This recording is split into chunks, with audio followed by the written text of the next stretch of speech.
Welcome everyone. Thanks for joining us for today's webinar. My name is Paula Messimer. I'm product manager at RadiusSoft. Our speaker for today is my colleague, Callie Federer.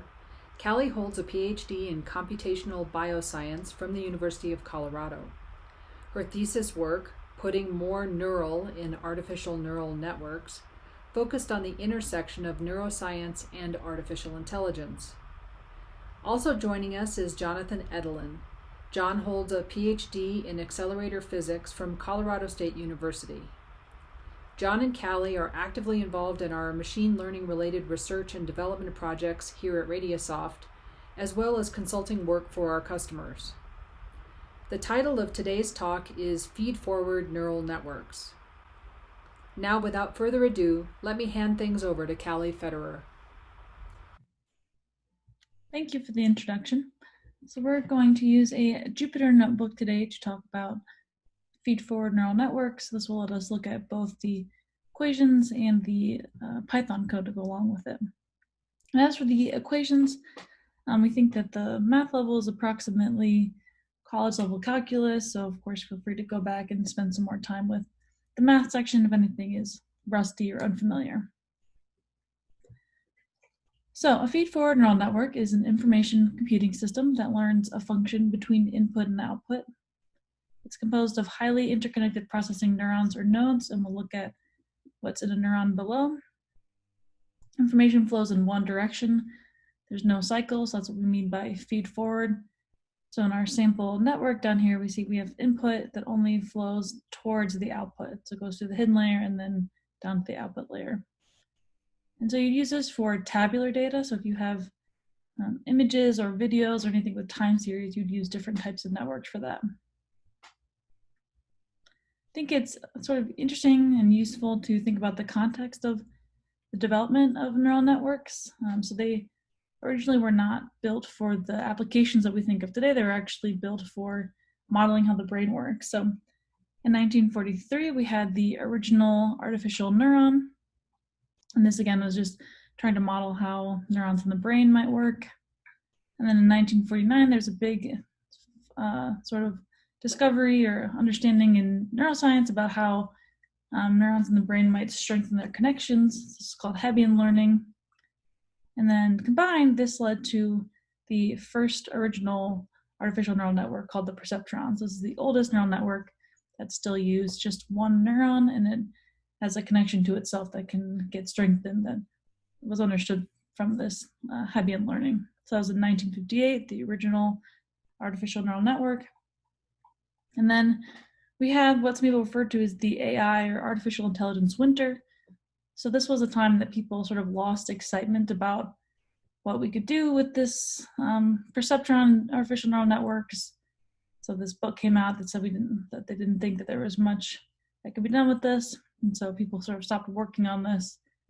And what was missing in this time was a way to train multi-neuron neural networks. So what the really big change in this came out in 1998 with Jan LeCun's paper, where he described how you could actually train multi-neuron and multi-layer neural networks. So that's what we'll talk about today. So first, what's in a neuron? On the left here, we have a sort of very simple cartoon of a biological neuron. So in this neuron, we have the soma, that's the main body of the neuron, demonstrated by this sum symbol over here in our artificial neurons. So that's integrating all the information coming in. We have these dendrites that are receiving information into the soma. The dendrites have different weights, which sort of tell the soma how important different information is coming in. And so that's these weights represented here. That's saying how much should I pay attention to each of these inputs, x's. And then we have an axon, which produces some output, modeled by our y over here. So in order to dive into how we actually would train an artificial neural network, we're going to use a sort of simple but classic data set, apples versus oranges. So we're storing this data in this pandas data frame. We have 38 data points, apples and oranges, and then we have 4 characteristics about them. So we have mass, width, height, and color score. And then just to sort of visualize what this data looks like. These are color coded, so orange is orange and the red is apple. We can see that it's not a super easy problem, so it's not just one line you could draw in this space that would separate apples and oranges. So this is why a neural network might be useful for this problem. As far as preprocessing goes for neural networks, one nice thing about them that people like about them a lot is that there's no feature selection. So when you look at other machine learning algorithms, you often want to do some sort of feature selection where you're saying what inputs to my machine learning algorithm are most likely to be important. So people use things like principal component analysis, for example. But for neural networks, usually you want to just use as much data as you can, and you're going to let the network learn what is and is not important. One important thing to do before training a neural network is to normalize your data. So if we look at our data set, we can see that mass is on a very different scale than color score.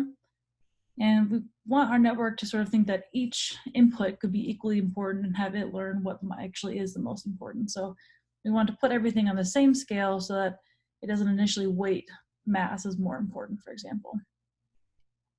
And then you also want to check for imbalances. So if you're doing a classifier problem like we are, where we want to, given data, just say this is an apple or an orange, you want to make sure you're training on the same number of apples and oranges. So this is a little function that will scale each of the features between 0 and 1, but maintains a relationship between the data. So now we can see that these are all in scales from 0 to 1. So the smallest value in each characteristic will be 0, the largest will be 1. And then we will just check and make sure that we have balanced data sets. So we have 19 apples and 19 oranges. So for an overview of what happens when we're training a neural network, there's sort of 3 pieces to it. There's the forward pass. This is asking, what is my network's current output prediction? We have error calculation. So given my network output prediction, how far off is it from the correct answer? And then we have a backwards pass. So how do we adjust the network to reduce this error? So before we jump into that, we need to do the feed-forward network initialization. So we need to decide, first off, what our architecture of our neural network is going to look like. So for this example, we're just going to use 2 input values to make our lives a little bit easier, just mass and height. So the number of input neurons will just be the same number of input values you have. So we'll just have 2. And then the number of output neurons will be the number of output variables you're interested in. So we're going to have 2 output variables, O1, which represents how likely our network thinks that the input mass and height is describing an apple, and O2, how likely it thinks it's describing an orange.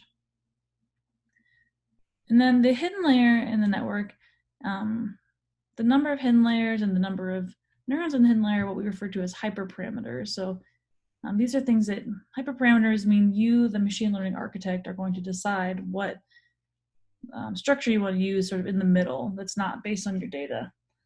For this example, we're just going to use a 2-neuron, 1 hidden layer network. So we would call this a 1-layer neural network. And then the next thing you would do is initialize the weights. These are just the regular parameters of the network. So we're going to just randomly initialize weights to connect each of the neurons to each of the other neurons in the network. And then the network is going to train on these parameters. So we'll store all this information in a little dictionary. We're storing all of our randomly initialized weights.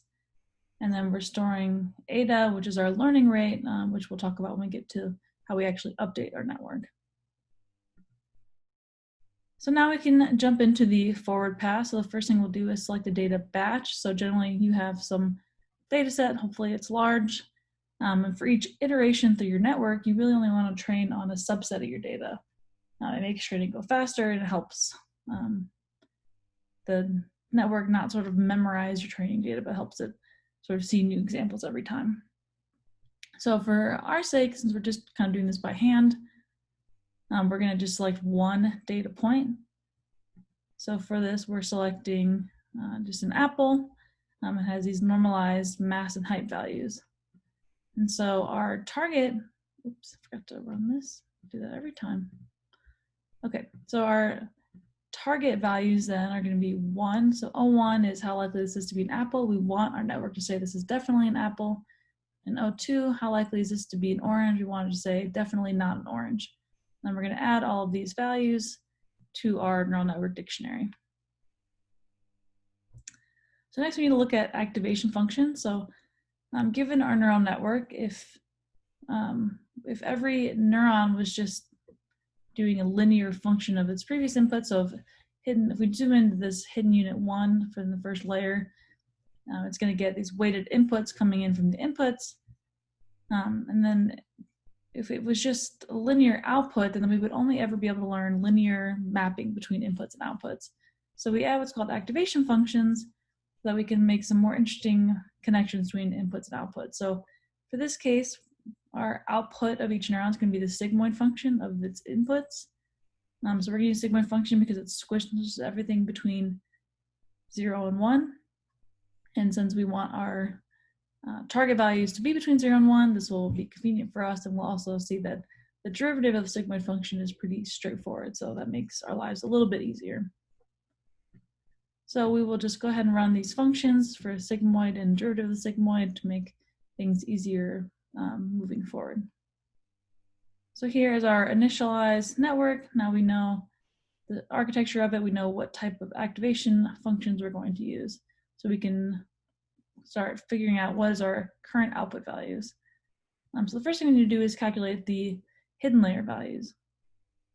So the net input to H1 is weight 1 times x1, our mass value, plus weight 2 times x2, our height value. And the output of this hidden unit 1 is the sigmoid function of this input. And then same thing for H2. The net input is x1 mass times weight 3 plus x2 height times weight 4, and then the output will be the sigmoid function. And then we'll do the same thing for our output values. So input to O1 is hidden layer 1 times weight 5 plus hidden layer 2 times weight 6, and the output will be the sigmoid function, and so on for output 2.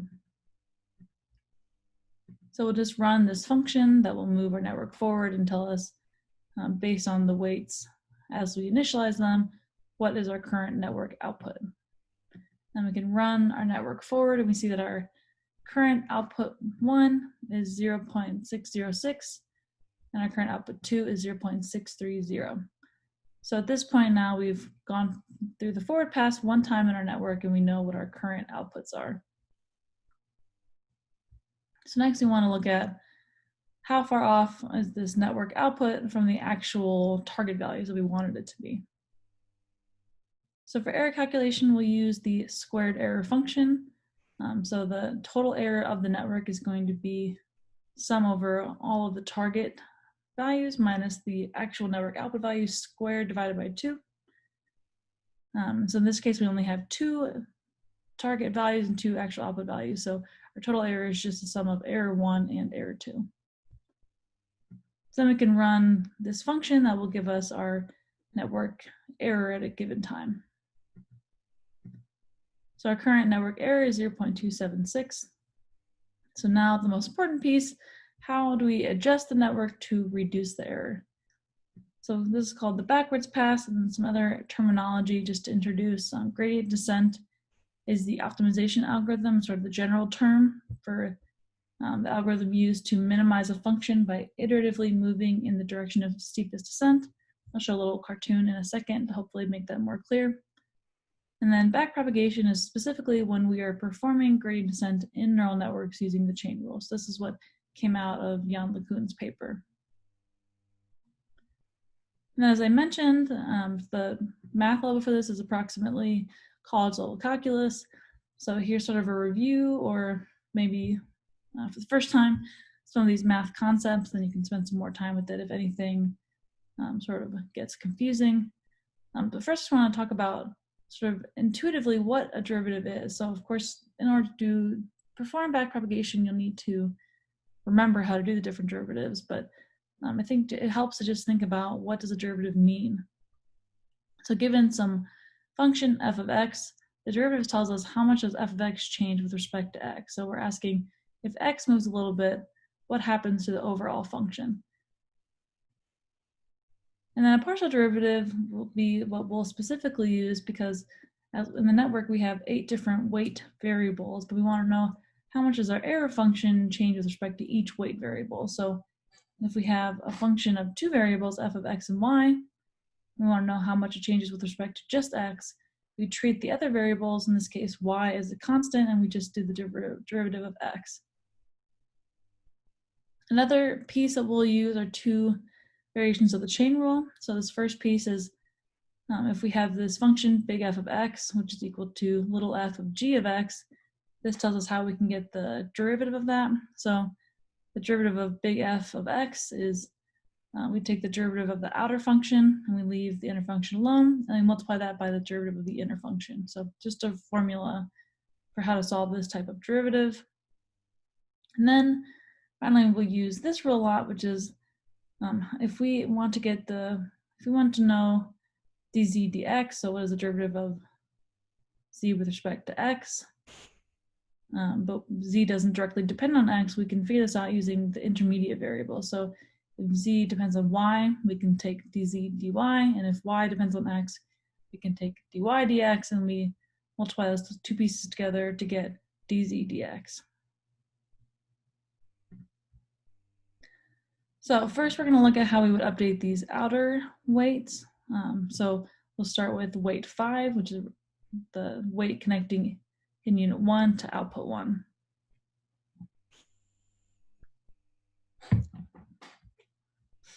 So in order to update weight 5, what we need to figure out is how much does weight 5 contribute to the error? So in other words, what's the partial derivative of the total error with respect to weight 5? Here's a little cartoon of gradient descent, sort of see, so this cost function is the same thing as our error function. And what we want to do is make updates to weight 5 in order to decrease this error function. So we're trying to take little steps down the gradient to find the spot where we get a value of W5 that leads to the smallest possible error function. So when we're updating weight 5, we want to do is say that weight 5 is equal to weight 5 minus eta, which is again our learning rate, it's just 0.1. It just makes sure we take small steps down the gradient so we don't overshoot and end up over here, times this derivative. And so if this is a positive value, that would mean that as W5 increases, our error increases. So we would want to reduce that and vice versa. So first thing we'll need to do is use the chain rule to break down the pieces of information we need to calculate the partial derivative of the total error with respect to weight 5. Because if we look at the formula for the total error, we see that weight 5 isn't in here, but we can use that intermediate variable part of the chain rule. So this is a formula for our total error. Since we're only looking at weight 5, we're going to sort of skip the second piece of the error function because weight 5 only affects target and output 1. But we see that we can take partial derivative of the total error with respect to out O1, and then we look at the formula for out O1, and it's a sigmoid function of net O1, so we can take the partial derivative of out O1 with respect to net O1.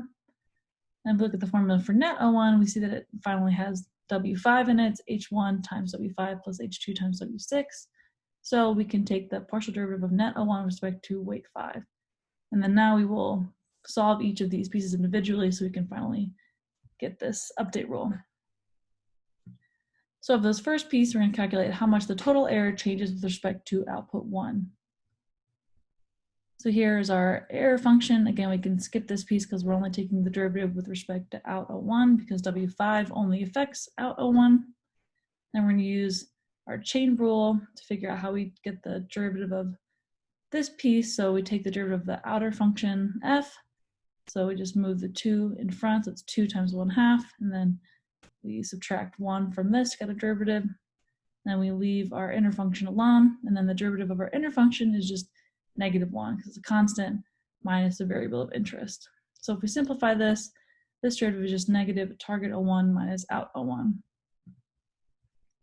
So we can run that piece and we'll store it in our neural network dictionary. And then we'll look at the second piece, how much the output of O1 changes with respect to its total net input. So again, out O1 is just a sigmoid function of net O1. So here's what the sigmoid function looks like. And then here's what the derivative of the sigmoid function looks like. It's just 1 minus the sigmoid times the sigmoid function. So this derivative is just 1 minus out O1 times out O1. So we can run that and we'll store it in our neural network dictionary. And then finally, we have to look at this last piece of how much the total net input of out1 changes with respect to weight 5. So net O1 is H1 times W5 plus H2 times W6. We're going to skip this piece because we're only taking the derivative with respect to weight 5. So this is treated as a constant in partial derivatives. So it's just 0. So this derivative is just H1. So we can run that and store it in our network. And then finally, we can solve for this value, the partial derivative of the error with respect to weight 5, and update weight 5. So if we look at weight 5 before the update rule, again, it was 0.4. And then to update it, we're going to say weight 5 is equal to weight 5 minus our learning rate, 0.1, just to make sure we take small steps, times these 3 pieces that give us the partial derivative of the error total with respect to weight 5. So we can see that we slightly increased weight 5, and now we've updated 1 weight in our output weight section of our neural network.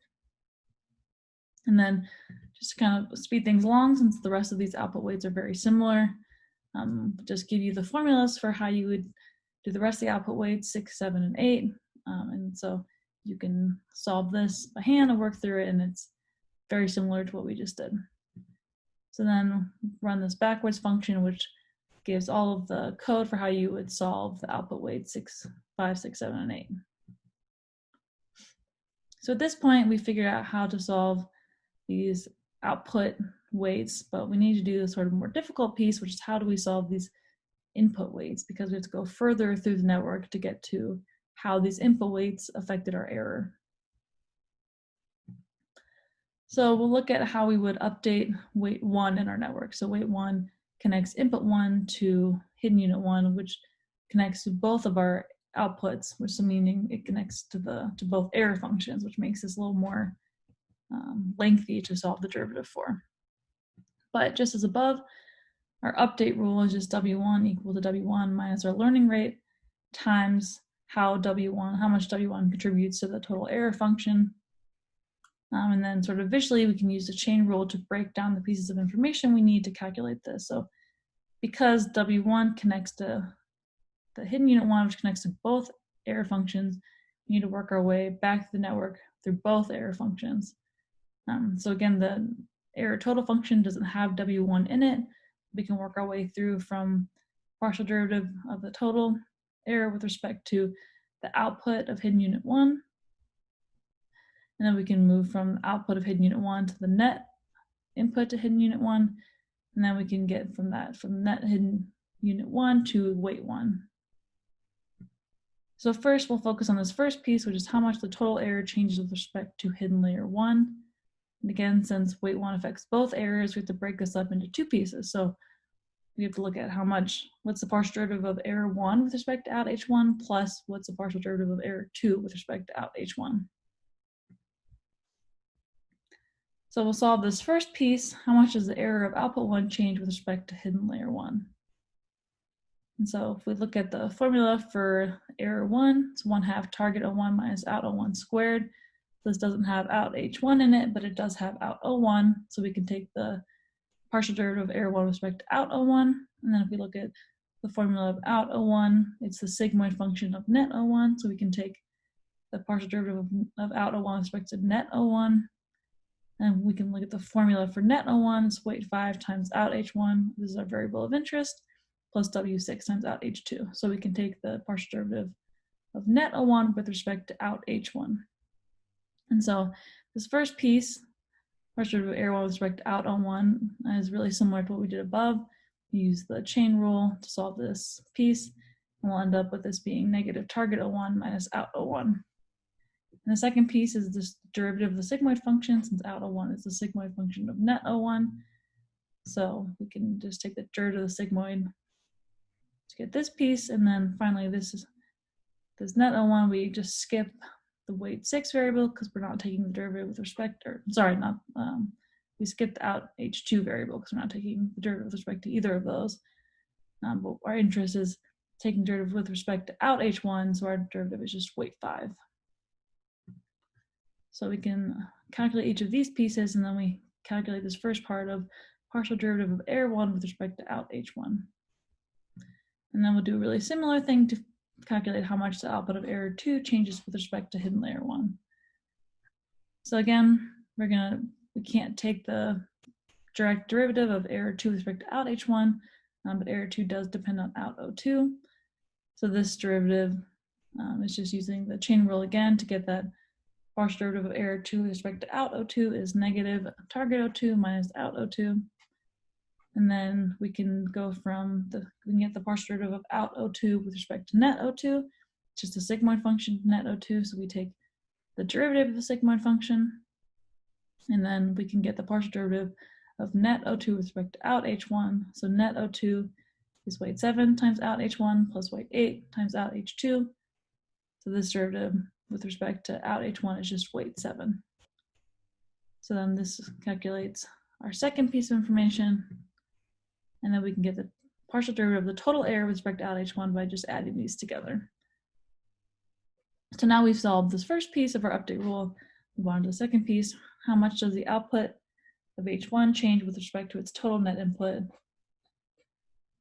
So out H1 is just a sigmoid function of net H1. So again, the derivative of this is just the derivative of the sigmoid function.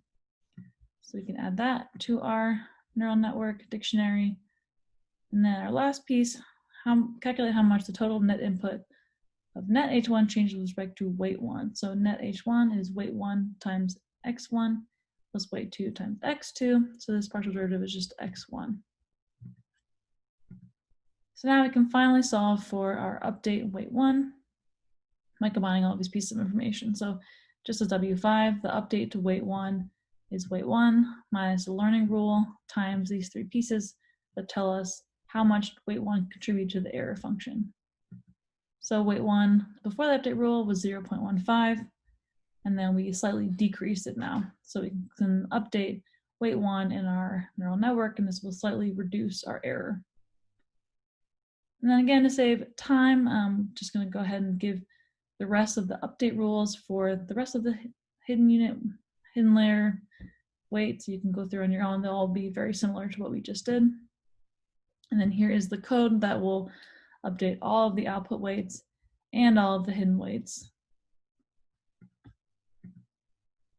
So then to run the network, we just have to go through each of these three pieces and iterate them either a number of times or until you get some minimum error value that you're looking for. So to run the network, we're just going to say we want to run over some number of iterations, and we go do the forward pass. What's my network's current output? Do the error calculation. How far off was this from the correct answer? And then update the network based on this error. So just to make sure that this works, we can see that before training, again, as we calculated above, our output 1 was 0.607 approximately, but our target was 1.0, and our output 2, 0.631, but our target was 0. And then we train it for 20,000 iterations, and output 1 is pretty close to our target 1, and output 2 is pretty close to our target 2. And we can see, importantly, that our error is decreasing over a number of epochs. Sorry, epochs is just another phrase people use for a number of iterations or the number of times you went through your network. So after going through all this, I think it's really important to get an intuitive understanding of how networks work and why they work. But of course, when you're really solving real world problems, you're going to want to use autograd software. So these are things like TensorFlow or PyTorch. So autograd means that it's automated derivation, so it does the derivatives for you. And as we saw, even just in a small one hidden layer neural network, getting the derivative of the weights towards the input was pretty tricky. So if you can imagine doing that across 100 layers, it gets really complicated and really long. The other things we went through sort of element-wise, I think that gives some sense of how to update each piece of the network, but when you're actually training neural networks, you want to do it matrix-wise. So vectorize each of those pieces, that makes things go much faster, especially with the autograd software, which specifically can work with matrix multiplications really quickly. So we're just going to look at what the exact same network would look like using TensorFlow backend and Keras on the front end. So TensorFlow is the autograd software, and Keras is just what they call a wrapper function. It just makes the code a little bit easier to look at and to run. So we're going to use the same input as we just did for our network above. We use the neural network dictionary x1 value and x2 value, our mass and our height, and our target output will be the same. We want to say definitely an apple and definitely not an orange. And so in order to create this model, we say we want a sequential model. That just means that every layer has one input and one output. Most of the models we use will be a sequential model. And then we add a dense. So dense means we want every neuron to be connected to every other neuron in the network. This is the number of neurons we want. This is telling our network what the input shape will look like. So we have 2x values. And we want our activation to be sigmoid. So this is our hidden layer. And then we add another dense 2 neuron with sigmoid activation to get our output layer. Then we compile it. So we say that we want to use mean squared error, which is similar to the function that we used. And we want the optimizer to be stochastic gradient descent, which is similar to the backprop that we just walked through. So we run this model. And then if you want to retrain this model, you'd call model.fit. And you can run it over a number of epochs. And if you want to update the X and Y, so this currently is just running one data point, but you can pass in the full apples and oranges data set and look at how that trains. And then if you want to save your model, you call save weights. So in this case, we already trained our model. So we're just going to load the weights. And then we're going to ask how well our model predicted. So our model predictions after 500 epochs were 0.787 when it's supposed to be 1. And 0.22 and it's supposed to be 0. So you can see we have at least improvement from the initial values. So thank you for joining for this. If you have any questions, you can feel free to reach out to me, cfeder@radiosoft.net, or Paula at messimer@radiosoft.net.